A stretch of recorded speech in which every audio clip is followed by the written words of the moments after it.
Sa lahat yata ng mga practical watch, eto ha, masasabi ko talaga siyang practical watch. Alam niyo kung bakit? Yung ibang mga brand nito, sorry ha, yung mga ibang brand nito, nag-range talaga ng mga 2,000, 3,000.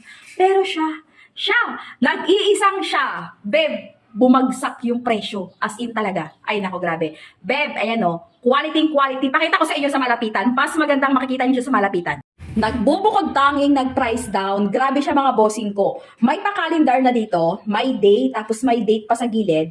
Ito yung pinaka-appearance niya. Kapal lang naman ang glass ang pag-uusapan, mga pangga, ay nako, panalong-panalo. Kapal din ang strap, ang kagandahan sa kanya, marami pa tong kulay na pagpipilian. Makapal yung strap natin, tapos no worries ka dyan, nababakbak, hindi. Hindi nababakbak yan. Non-faded, non-tarnished, tapos ang pinakamalupit pa sa kanya, butterfly clip na yung pinakalak niya. Ito talaga yung nagpa-high-end dito. Kasi mostly, yung mga medyo matataas, medyo mga mahal, mga beb ko, butterfly clip na, yan ang pandiinan. Pero siya guys, grabe, sobrang price down talaga. Certified pa yung pinaka-battery niyan. Kaya nasabi ko talaga na siya na talaga yung pinakasulit at practical watch natin. Beb, assorted color to. Marami siyang kulay na pwede yung pagpilian. Tapos, pwede pa siyang pambabae at pwedeng pandalaki. Okay, ganyan yung itsura niyan pag suot-suot natin. Quality, waterproof at strength luminous pa. O, di ba? Discounted na discounted talaga to. Kaya pag kursunada mo to, wag ka na kung saan-saan mag-check out. Diyan lang, sa mismong yellow basket natin, diyan ka lang mag-check out.